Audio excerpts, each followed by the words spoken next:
Have you ever ordered at a fast food restaurant and be asked, "Sorry, sir, are you willing to wait?" Well, oftentimes you'd have no choice but to order something else in the menu, or end up waiting 15 minutes for the food that you like. With that narrative in mind, the queue times in the server just isn't the same as it used to be. Something that used to take 2 to 3 minutes at 6 in the evening would take more than 8 to 20 minutes at the same hour. I believe that the shitty feeling that you get when you have to wait so long for something that used to arrive so fast is a feeling that a lot of League players here in the Philippines share. The shared feeling feeds and spreads the idea that, unfortunately, the game they love playing with their friends just isn't the same anymore. That unfortunately, League of Legends in the Philippines is just a dead game. But is it? There's good news and there's bad news. Let me explain.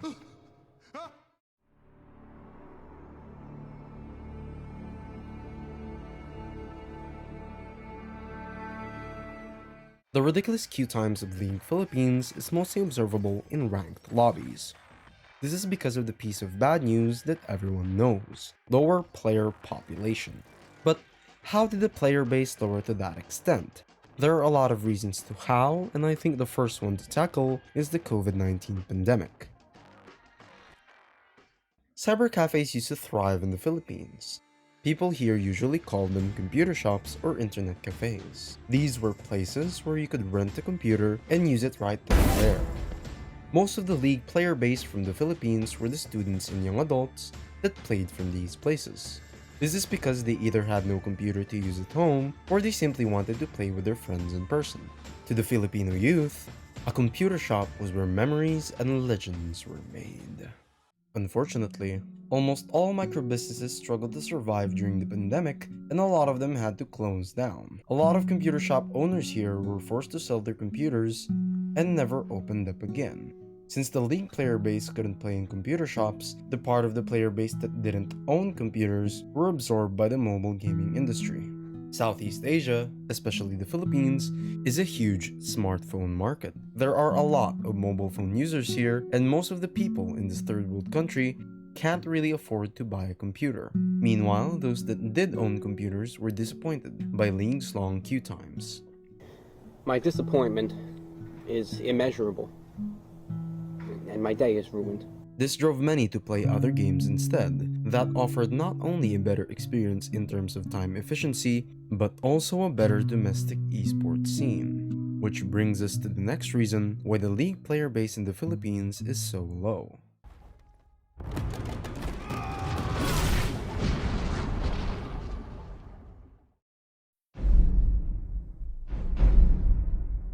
The League of Legends competitive scene in the Philippines peaked between the years of 2014 and 2019.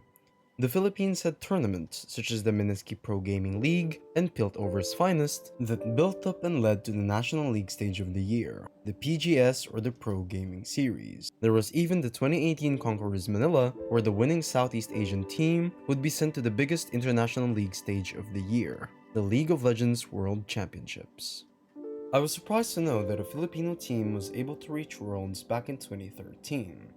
Team Miniski, after an insane losers bracket run to win the Southeast Asian stage, earned themselves a ticket to the 2013 World Championships. Another notable success was in 2019 when Liab, formerly called Miniski, won Conquerors 2019 with 0 losses. But the interesting part is that somehow, the league esports scene here in the Philippines died. But why? It all began in 2017, where teams started to disband because there weren't any big tournaments that were being held, leaving only the national stage to look forward to. Companies and organizations around this time shifted their focus on the Dota 2 scene instead.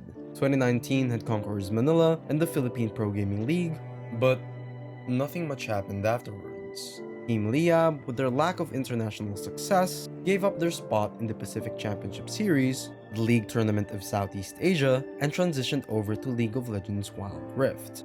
It's easy to see that running teams and sending people to international tournaments was a huge financial burden, even more so when there was a lack of success that was supposed to serve as motivation for the players, investors, and audience alike. Eventually, the companies and organizations in the Philippines shifted their focus to titles such as Valorant, League of Legends Wild Rift, and to no surprise, the highly publicized Mobile Legends Bang Bang. People from other regions might be unfamiliar with the game, but Mobile Legends, or ML, grew a massive following in Southeast Asia over the course of 6 years. This was in spite of the fact that it was a clear-cut copycat of League of Legends. People from the Philippines didn't really give a damn if it was a copy. It was a fast-paced, easy-to-learn, and free-to-play game they could play with their friends with the technology they could afford. Even with the release of the mobile version of League, Wild Rift, ML's audience and player base didn't really waver. Besides the lack of international success and finances, the culture between the player bases of these games differed. Since most League players from the Philippines played from computer shops, they didn't really bother to watch the local eSport scene, nor did they bother to watch streamers or content creators at all. Shinbu was able to perfectly describe this culture, where if you were a student with little to no money in your pocket, and you rented a computer for an hour or so, you'd much rather play the game yourself than watch other people play the game live with the limited time that you have. Unlike Mobile Legends, the League of Legends esports scene in the Philippines wasn't as supported by the general public. It was less marketed, less promoted, and its presence to the audience paled in comparison to heavily promoted titles such as ML, Valorant, and Dota 2. Obviously, where the audience sits is where the money is. Knowing this, companies and organizations invested more in tournaments for ML, Valorant, and Wild Rift, leaving almost no room for League of Legends. Truly, this is the death of an esport. Another reason why the player base is so low is because of Garena. To those of you that don't know, Garena is a partner of Riot that manages the Southeast Asian League servers. As a player from the Philippine server, all I can say is that Garena's been acting up for years now, in a really bad way. They were doing fine in the Philippines in the early years of 2012 to 2017, with their local events and tournaments such as the Rampage event. Garena even promoted the Garena Cybercafe Alliance, or GCA, which temporarily unlocked all the champions for people who were playing in a GCA-partnered cybercafe. Garena supported a lot of people over the years through the many opportunities they've given, where voices could be heard, talent could be seen, and people could be amazed. That was and still is Garena. The truth is, Garena did a lot of good, but they also did a lot of bad. There have been a lot of cases where the version updates would be delayed, and we, the players, feel like we're being left behind. A recent case was back in 2021, where players from the Riot League servers were already using Viego, but Garena users could only watch and wait in envy. There were times where updating League through the Garena client would cost you to be stuck at 25%. One of the worst and most common cases throughout the years of 2018 and 2021 was when you couldn't open the League client through Garena because your internet service provider wasn't accepted, showing you a weird screen that it was under maintenance when it clearly wasn't. But when you tried to open the game with a VPN or a different connection, it just somehow works. Which brings us to the sponsor of this video. Nah, I'm just kidding. One of the worst screw-ups ever done by Garena was the July 2018 incident. An official statement from Garena Philippines stated that there was an unauthorized modification of the League of Legends PH client lobby where a code was inserted that performs blockchain mining on affected computers. A few users even claim that Garena has been doing something similar for months, referencing a post that has long since been deleted. Garena quickly responded that the issue was only active for approximately 38 hours.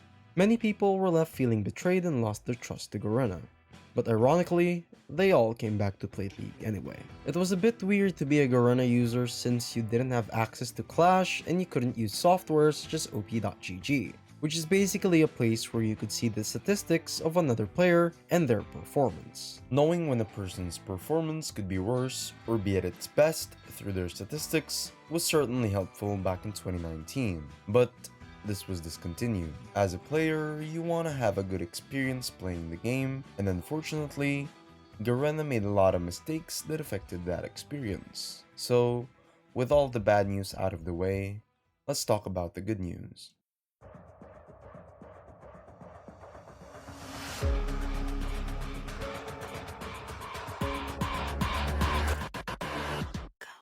Players here in Southeast Asia have been requesting for years for Riot to manage the local servers, and finally, Riot's taking over. But what does this mean for Garena players? Mainly, the Riot takeover will enhance the overall experience of the user. However, it should be made clear that there won't be one mega server that lets us play with other countries from Southeast Asia. Servers would still be separated, and queue times would still be long. There's a gleaming sliver of hope, however, one that could revive the Filipino player base. It's the fact that Riot's also taking over the League eSports from Garena, which foreshadows the possible revival of the League eSports scene here in the Philippines. And contrary to being dead, the player base in the community is actually very much alive. We're far from dead, and we're certainly not at 1 HP. The player population is certainly far from the 2017 to 2019 peak, but the community is very much alive. The people and their love for the game is still here. There are streamers and content creators like Razzie Binks that still post their content out there for the people to enjoy. There are groups such as the League of Legends PH Discord community that gives players a place to talk, invite, and even compete.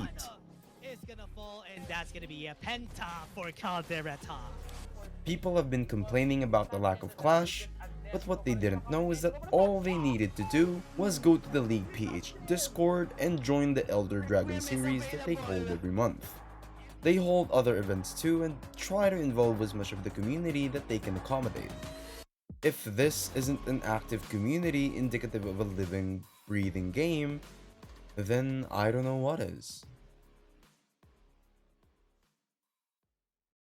The last time I grinded for ranked here in the Philippines was the time I reached Masters, and the queue times for that grind were 20 to 30 minutes long. I stopped playing League for a while because as a busy student, I just wasn't willing to wait. A few months passed by and I came back because I honestly just wanted to make a video about how dead the game was. But surprisingly, what welcomed me back was a game that was still very much alive. Some people might say it's dead because a lot of players have left and moved on from the game. Some people might say it's dead because of how the esports scene dissolved. But I don't think it's dead at all. As seen from its roaring community, League in the Philippines is just far from dead. There are still thousands of people playing daily, and there are communities out there who continue to talk about the game and have fun competing against one another. Although its presence has dwindled, it is nonetheless alive. You might say that's copium, but to that I say, queue up with your friends and find out for yourself. I'm Eyes, and thanks for watching.